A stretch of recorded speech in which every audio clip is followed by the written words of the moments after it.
Hello friends, आप सभी का अपने YouTube channel learning with learner पर स्वागत है।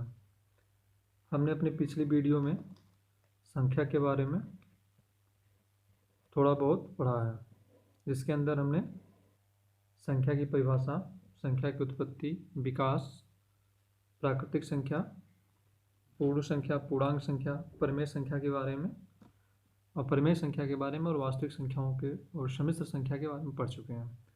आज हम इन संख्याओं को दूसरे आधार पर पढ़ना शुरू करेंगे, जिनमें पहले हम सम संख्या व विषम में पढ़ेंगे। उसके बाद भाज्य संख्या और अभाज्य संख्या में पढ़ेंगे, और साथ ही हम सह अभाज्य संख्या के रूप में पढ़ेंगे। सह अभाज्य संख्या।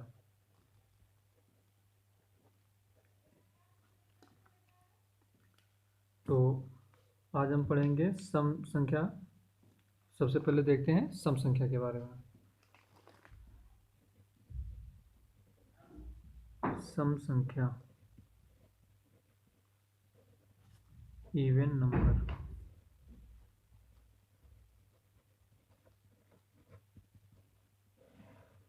ऐसी संख्या जिसे हम पूरी तरह से दो हिस्सों में विभक्त कर सकते हैं, सम संख्या कहलाती है। जैसे कोई चीज़ है, उसको हम बराबर बराबर दो भागों में बांट ले रहे हैं। अगर ए भाग और ए भाग आपस में बराबर है तो हम उस संख्या क्या बोलते हैं? सम संख्या। तो इसके लिए हम परिभाषा देते हैं, वे संख्याएं जो दो से पूर्णतः विभक्त हो जाती हैं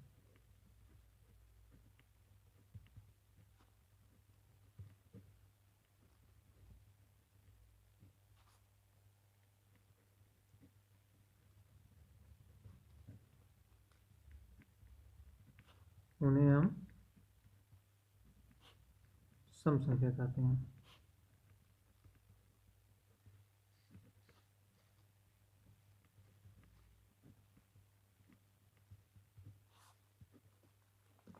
जैसे चार। अगर कोई चीज़ चार है, चार वस्तु है हमारे पास,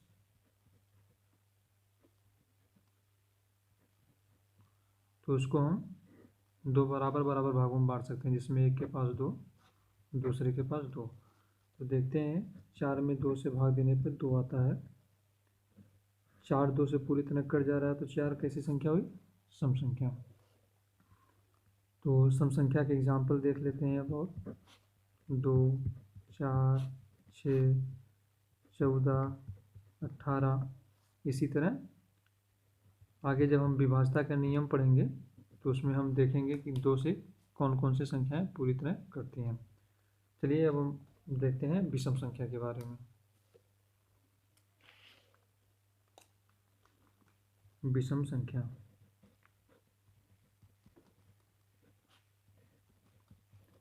विषम संख्या यानी कि ऑड नंबर।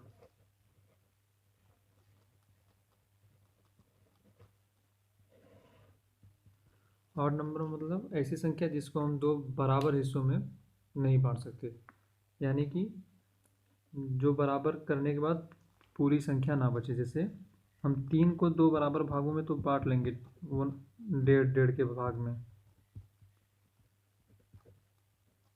लेकिन ये पूरा नहीं है, ये एक है और आधा है, ये पूरा नहीं। इसलिए जो संख्याएं पूरी पूरी दो से नहीं विभक्त होती हैं उन्हें हम विषम संख्या बोलते हैं। तो इसके लिए परिभाषा हो जाएगी, वे संख्याएं जो दो से पूरी तरह विभाजित ना हो,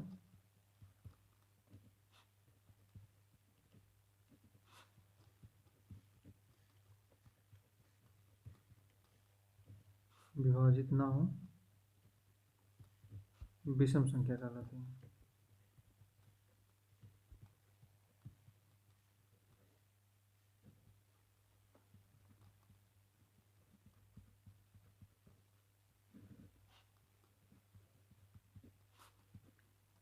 इसका एग्जांपल ले लेते हैं 3, 5, 7, 17, 23 आदि।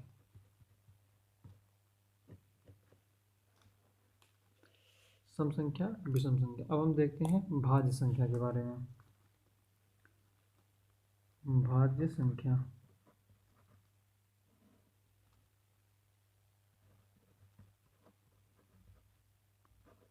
भाज्य संख्या यानी कि कंपोजिट नंबर।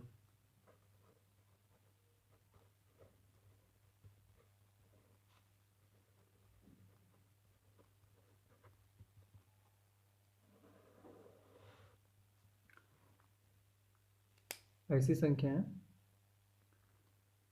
जो, सबसे पहले हम ये चीज़ देखते हैं कि कोई भी संख्या को अगर हम 1 से भाग देंगे, मान लीजिए कोई संख्या x है, उसमें हम 1 से भाग देते हैं तो उतनी बार आ जाता है, मतलब 1 से प्रत्येक संख्या कट जाती है।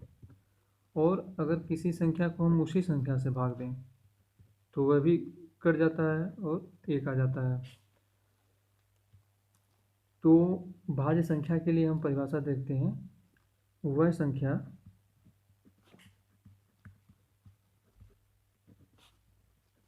जो 1 और स्वयं के अलावा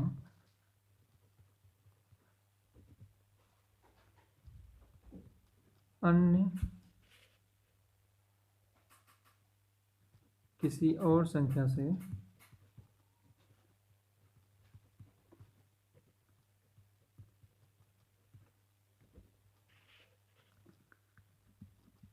विभक्त होती है,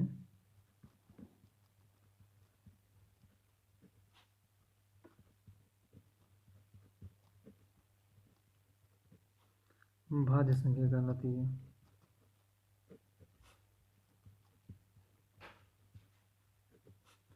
भाज्य संख्या कहलाती है।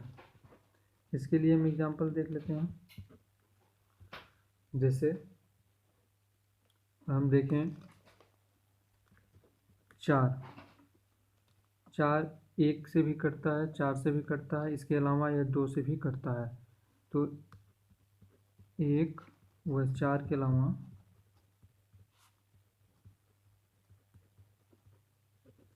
2 से भी विभाज्य है, यह 2 से भी विभाजित होता है।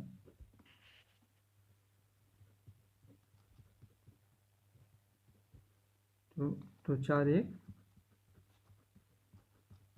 भाज्य संख्या होगी या भाज्य संख्या है।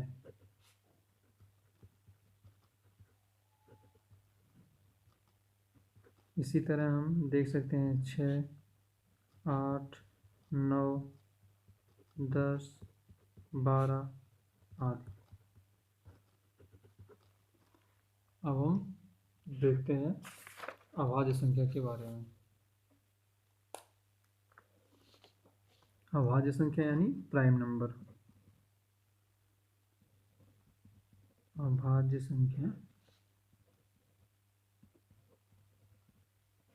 यानी कि प्राइम नंबर।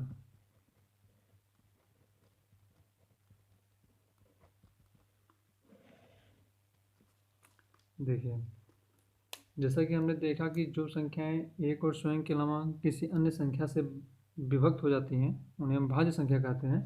तो उसी प्रकार जो संख्याएं 1 और स्वयं के अलावा किसी और संख्या से नहीं कटती हैं उन्हें हम अभाज्य संख्या कहते हैं। वे संख्याएं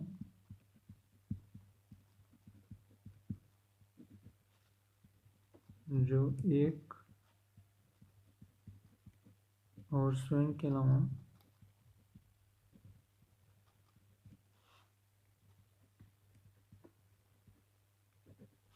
अन्य किसी संख्या से ना विभक्त हों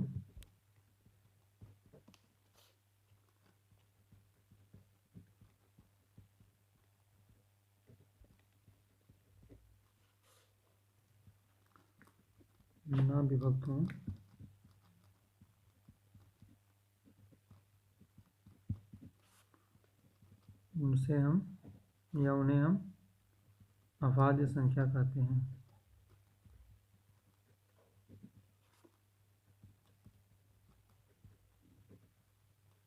अभाज्य संख्या कहते हैं। इसका एग्जाम्पल देख लेते हैं। जैसे हम देखते हैं दो जो है एक से और दो के अलावा किसी और संख्या से नहीं कटता है, तो ये क्या हो जाएगा? अभाज्य संख्या। तीन एक और तीन के अलावा किसी और संख्या से नहीं कटता है, अभाज्य संख्या। पाँच एक और पाँच के अलावा किसी और संख्या से नहीं कटता है, अभाज्य संख्या। इसी तरह हम देखेंगे तो हमें कई ढेर संख्याएं अभाज्य संख्या मिलेंगी।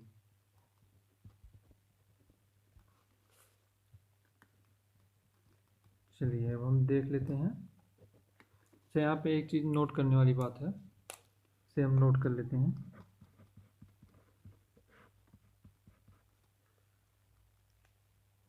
पहली चीज, संख्या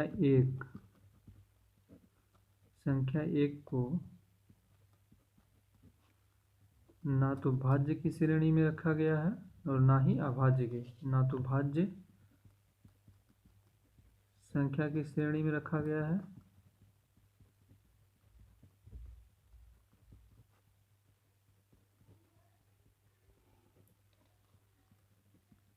और ना ही अभाज्य संख्या की श्रेणी में।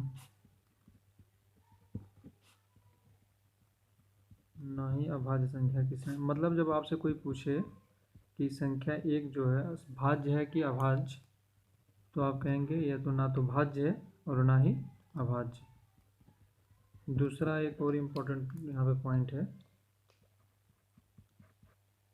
कि दो एकमात्र ऐसी सम संख्या है जो कि अभाज्य है। दो एकमात्र ऐसी सम संख्या है, एकमात्र ऐसी सम संख्या है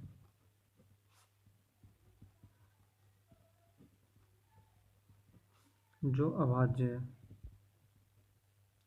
कभी कभी परीक्षाओं में पूछ लिया जाता है अभाज्य सम संख्या बतलाइए, तो उसका आंसर दो हो जाएगा। चलिए अब हम देखते हैं सहअभाज्य संख्याओं के बारे में। सहअभाज्य संख्या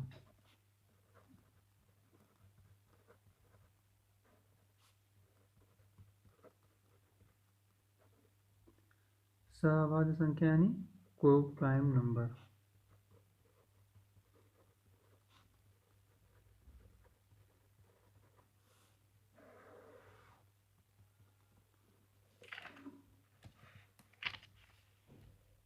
चलिए देखते हैं, को प्राइम नंबर उन संख्याओं को बोलते हैं जिनमें जैसे दो या दो से अधिक संख्याएं हों, दो या दो से अधिक संख्याएं हों, दो या दो से अधिक संख्याएं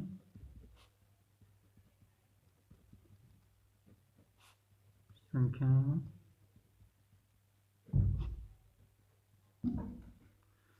और उन दोनों संख्याओं में कोई भी संख्या ऐसी कॉमन ना हो, जो एक के अलावा कोई ऐसी संख्या कॉमन ना हो जो उन दोनों संख्याओं को काटती हो या विभक्त करती हो। जैसे जब हम लघुत्तम समापवर्तक और महत्तम समापवर्तक के बारे में पढ़ेंगे तो वहाँ पे हम देखेंगे कि इसे महत्तम समापवर्तक कहा जाता है। तो दो या दो से अधिक संख्याएं जिनमें कोई भी एक के अतिरिक्त कोई अन्य उभयनिष्ठ गुणनखंड ना हो, दो या दो से अधिक संख्याएं हों तथा उनमें एक के अतिरिक्त मतलब संख्या एक के अतिरिक्त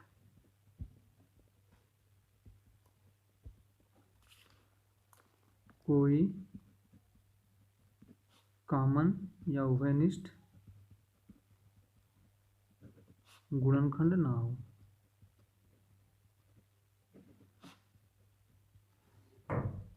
तो उसे हम क्या बोलते हैं? सहअभाज्य संख्या। तो जैसे हम देखते हैं उदाहरण के लिए, एक 3 है, एक 14 है। 3 का गुणनखंड हम करेंगे अगर तो 1 गुणे 3, 14 का गुणनखंड करेंगे तो 1 गुणे 2 गुणे 7। इसमें एक के अतिरिक्त और कोई भी कॉमन गुणनखंड नहीं है, अतः 3 और 14 आपस में क्या होंगी? सहअभाज्य संख्याएं, सहअभाज्य संख्याएं। इसी तरह हम एक एग्जांपल और देखते हैं। 8 और 15। 8 का हम देखते हैं 1 गुणे 2 गुणे 2 गुणे 2। 15 का हम देखते हैं 1 गुणे 3 गुणे 5। अब इसमें भी हम देखते हैं तो एक के अतिरिक्त और कोई भी उभयनिष्ठ गुणनखंड यहाँ पे नहीं है, तो ये भी क्या हो जाएंगे आपस में सहअभाज्य संख्याएं, सहअभाज्य संख्याएं।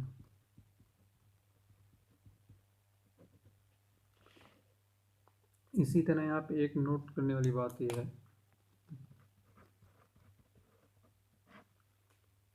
कि सहअभाज्य संख्याओं का सहअभाज्य संख्याओं का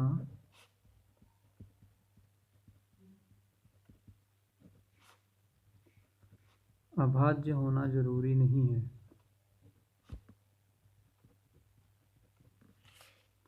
जरूरी नहीं है।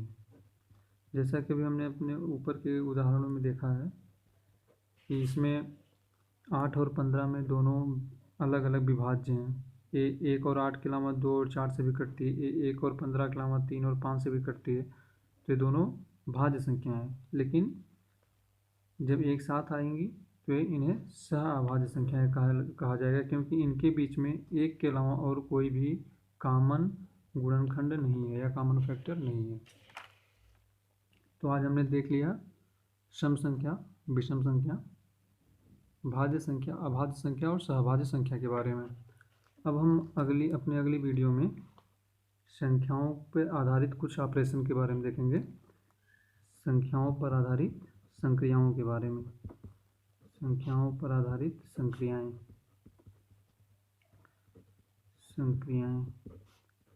Operation based on numbers, operations based on numbers. इसके अंतर्गत हम क्या क्या देखेंगे, जोड़, घटाना, गुणा और भाग। मिलते हैं अपनी अगली वीडियो में। और अगर आपको मेरा वीडियो पसंद आया हो तो उसे लाइक करें, शेयर करें, चैनल को सब्सक्राइब करें। मिलते हैं अगली वीडियो में, तब तक के लिए नमस्कार, जय हिंद।